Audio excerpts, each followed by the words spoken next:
The following presentation is based on content from my new book, The Great Gold and Silver Rush of the 21st Century. To read the free online chapters or order the book, please go to ggsr21.com. Thanks. Welcome to Part 2 of Chapter 4 of The Great Gold and Silver Rush of the 21st Century.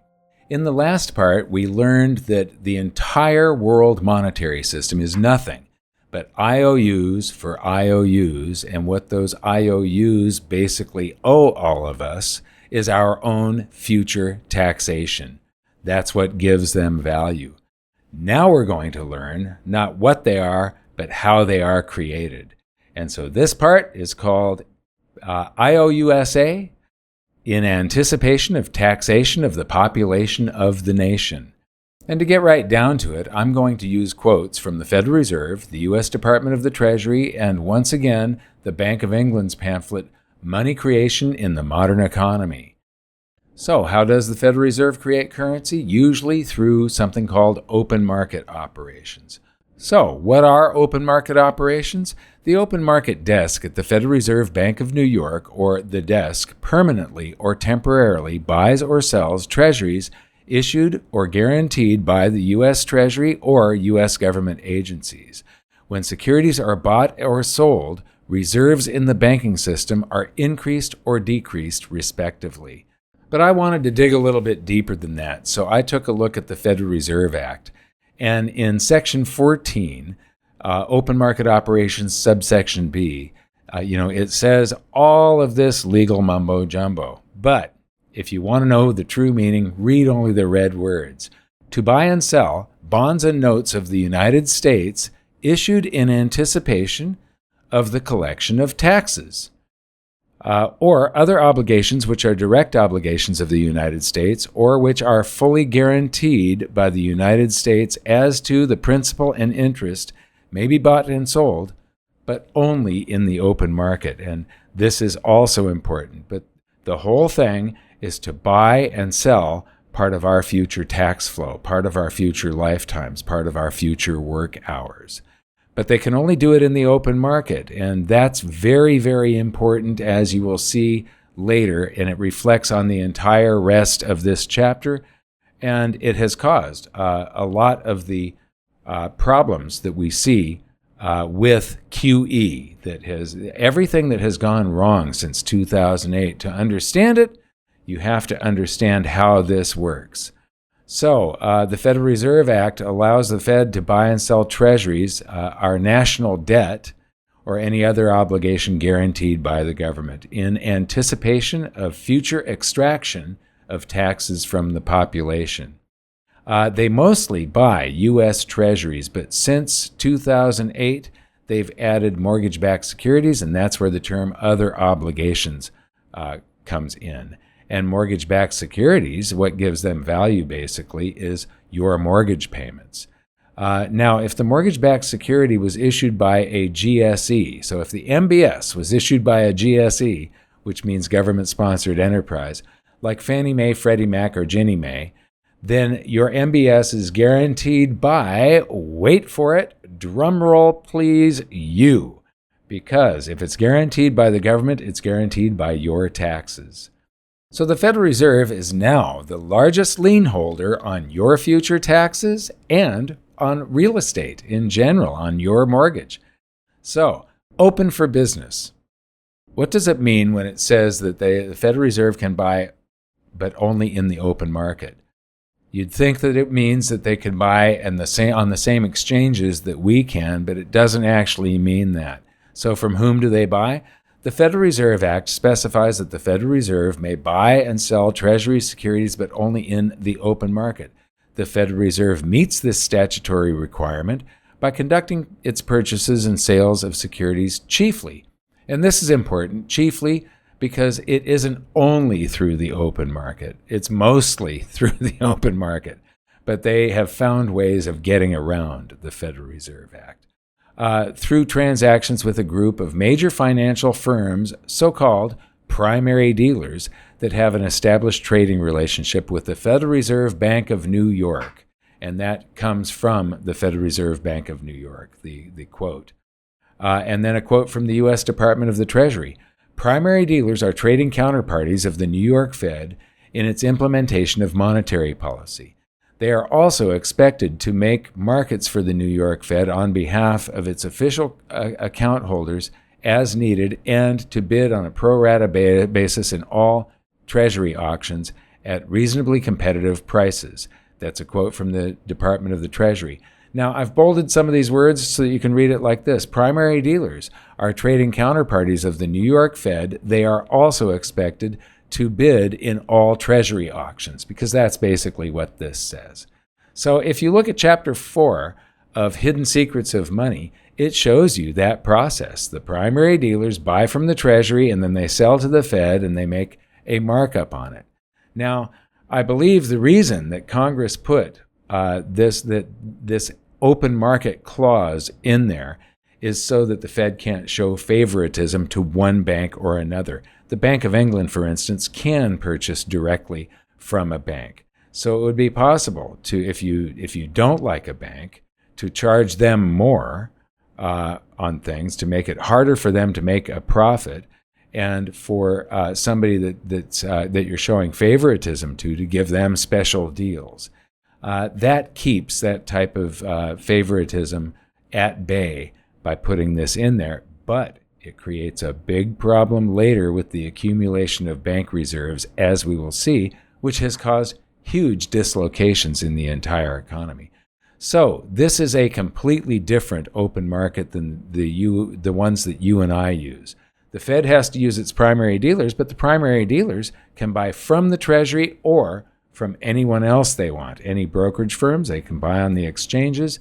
So they can buy from you and me through our, we put our a Treasury bond that we own on an exchange, and the primary dealer can buy that and sell it to the Federal Reserve. So it's an open market.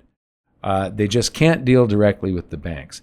That tells us how they conduct business, but it doesn't tell us who the primary dealers are. They're some of the largest financial institutions in the world. At the writing of this, which was a few months ago, there were 25 of them. I don't know exactly how many there are today. They include companies like B of A Securities, Cantor Fitzgerald, Citigroup Global Markets, Goldman Sachs, HSBC Securities, JP Morgan Securities, Morgan Stanley, UBS Securities, Wells Fargo Securities, and others.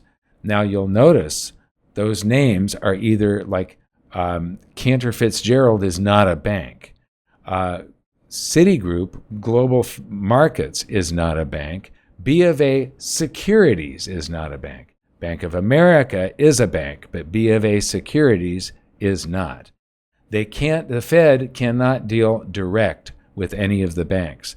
These primary dealers that they deal with are either investment banks, bank holding companies, or brokerages. They're all non-bank entities.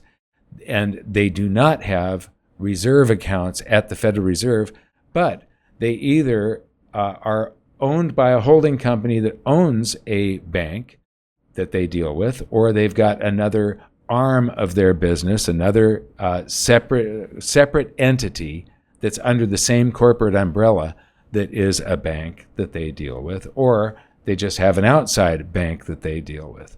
But they are all non-bank entities. So according to the Federal Reserve Act, the Federal Reserve can only buy in the open market, but unlike the Bank of England and other banks who can deal directly with the commercial banks, the Federal Reserve cannot deal directly with the banks. The Federal Reserve Act forbids it, and it must transact only with its primary dealers. But the primary dealers can buy from anyone. They can buy from a pension fund. They can buy, like I said, through a brokerage house, which means they could be buying a bond from you or me. Now, you'll see how important it is later, but you need to know that the primary dealers are private sector, non-bank financial institutions. And one of the reasons I want you to know that is because that in Chapter 1, we had a lot of quotes from a pamphlet from the Bank of England called Money Creation in the Modern Economy, and they are really forthcoming, very open about how banking works. And so anyway, I'm going to use some more of those quotes later on here. The Federal Reserve, here's how the Federal Reserve spells it out, where it says private sector counterparties, those are the primary dealers they're talking about. The Federal Reserve Act requires that the desk conduct its purchases and sales in the open market. To do so, the desk has established relationships with private sector counterparties that are active in the market for U.S. government securities. The Federal Reserve pays for those securities by crediting the reserve accounts of the correspondent banks of the primary dealers. The correspondent banks, in turn, credit the dealer's bank account. In this way, open market purchases leads to an increase in reserve balances. This is the big problem because they get stuck there. You'll see this in a moment. Check out this diagram here of how it works. It isn't just a transaction of buying from a private non-bank entity. It's a transaction of buying from a private non-bank entity, paying the bank in reserves, which the bank cannot pay the private entity. So the bank is instructed to create another, for every $1 billion of bonds that the Fed buys, they pay bank reserves of $1 billion and instruct the bank to then create $1 billion worth of bank credit and put it in the primary dealer's checking account. So for every $1 billion the Federal Reserve wants to inject into the markets to stimulate the economy, the Federal Reserve simultaneously buys $1 billion worth of U.S. Treasuries or mortgage-backed securities from one of its primary dealers. But since the primary dealer does not have a reserve account at the Federal Reserve, unless the Federal Reserve sends an armada of armored cars packed with $1 billion of paper IOUs, the Federal Reserve notes, it cannot pay the primary dealer directly. So the Federal Reserve imagines $1 billion worth of brand new base currency IOU digits, types them into the reserve account of the primary dealer's correspondent bank, and simultaneously instructs the bank to imagine $1 billion of brand new bank credit IOU reminder digits into the primary dealer's checking account. And abracadabra, alakazam, gort, klaatu, barada, nikto, if you've ever watched The Day the Earth Stood Still, you'll know what I'm talking about. The Fed has $1 billion in U.S. Treasuries and mortgage-backed securities. The bank has $1 billion more central bank IOUs in its reserve account, and the primary dealer has $1 billion more worth of reminders that it is owed IOUs in its checking account, and the fund can now go shopping for more assets with those reminders, and everyone is happy. So again, for every $1 billion of assets the Fed purchases, $1 billion of central bank IOUs were created, and another $1 billion of bank credit IOUs entered circulation through the primary dealer's checking account. But the big problem here is that for every $1 billion worth of assets that the Fed purchased, that $1 billion worth of base currency that was created gets stuck. It's reserves, and it can only be used for interbank settlement, and they don't need that many base currency IOUs in their reserve accounts to be able to do business with one another. So these keep on piling up, and the gravity of this situation will be revealed in upcoming sections. So, supersize me.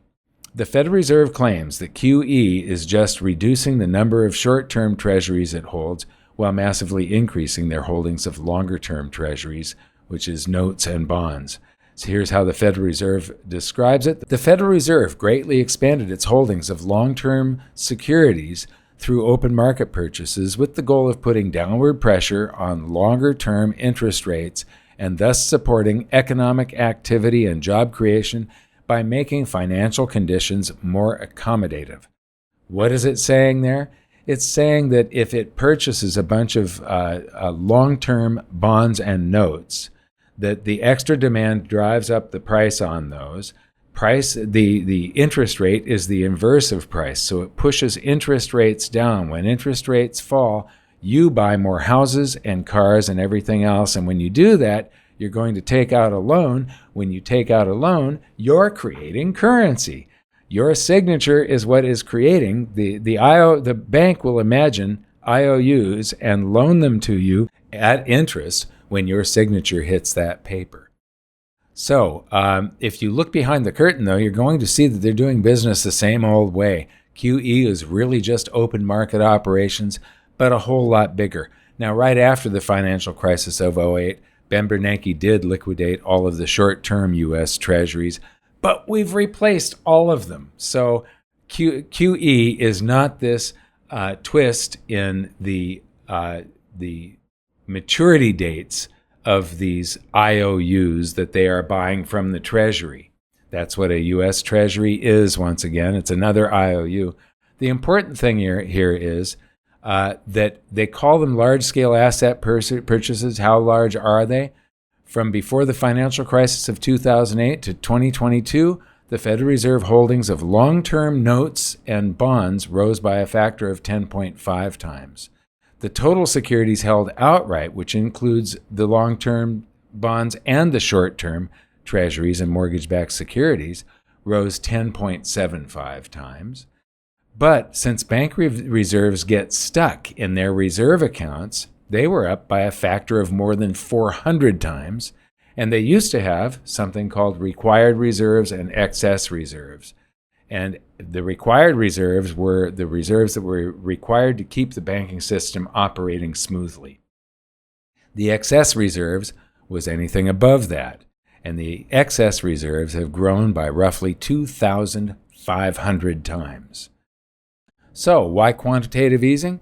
The goal is to manipulate the bond market and artificially create demand by the Federal Reserve to raise bond prices, thereby pushing down interest rates, and the interest rate is the inverse of the price.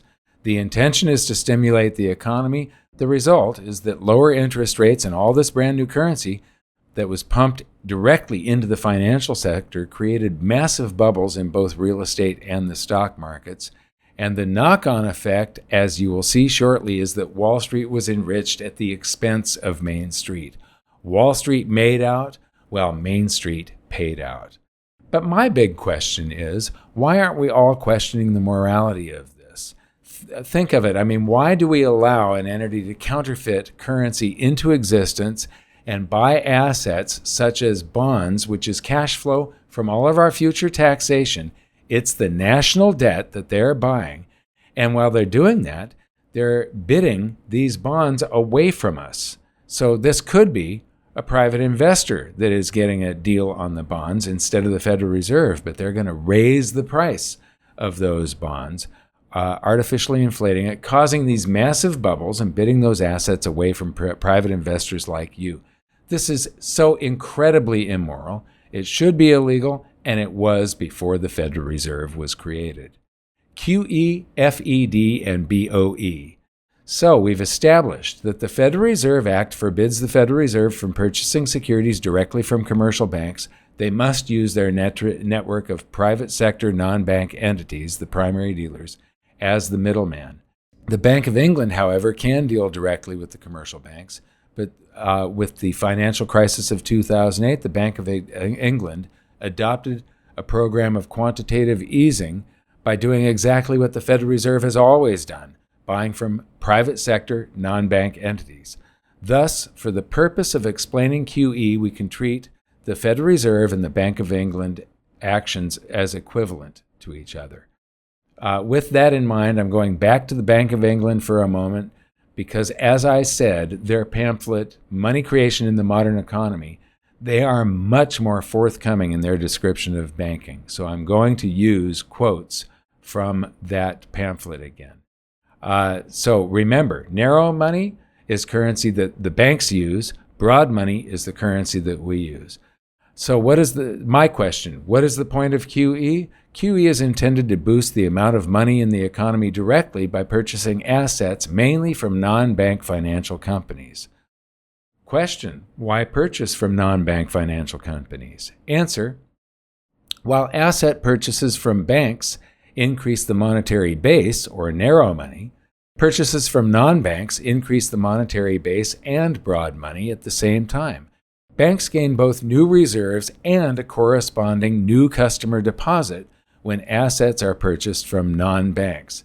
As I said before, when they're making these purchases from non-banks, for every dollar they purchase of assets, $2 are created. One is a reserve dollar, the other one is a bank credit dollar. So my question, how does QE work? If the Bank of England purchases an asset from a non-bank company, it pays for the asset via the seller's bank. It credits the reserves of the seller's bank with the funds, and the bank credits the account of the seller with a deposit. So again, $2 are created. One that gets trapped in the banking system in reserves, and one that gets credited to the seller's checking account.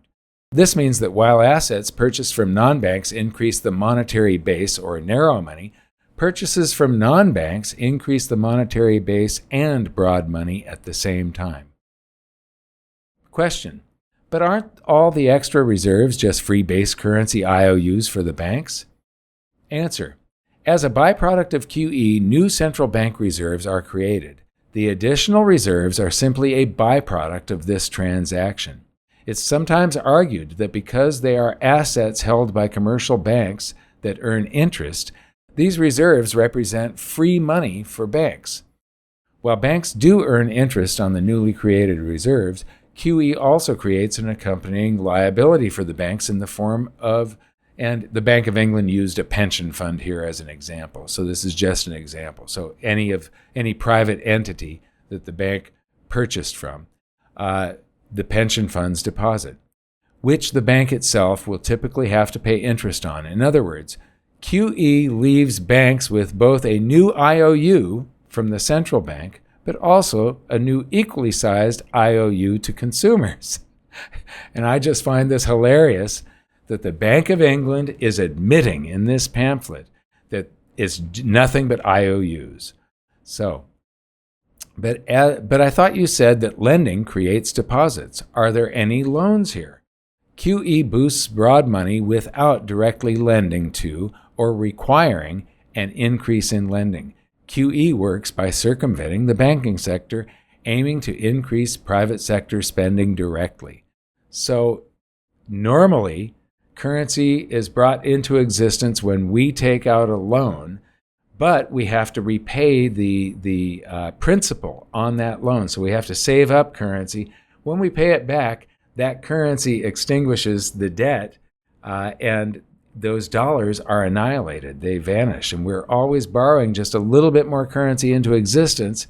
Then we're creating more than we're extinguishing by paying. And so the currency supply grows very slowly. But here, they're creating currency that there's no loan against it, so it's not being extinguished. So if you're injecting currency directly into the economy without an offsetting loan to be repaid, won't that lead to inflation? Answer: this will further boost nominal spending and should ultimately bid up the prices of goods and services, leading to higher inflation. And this last bit is just a comment from me. It's not a question.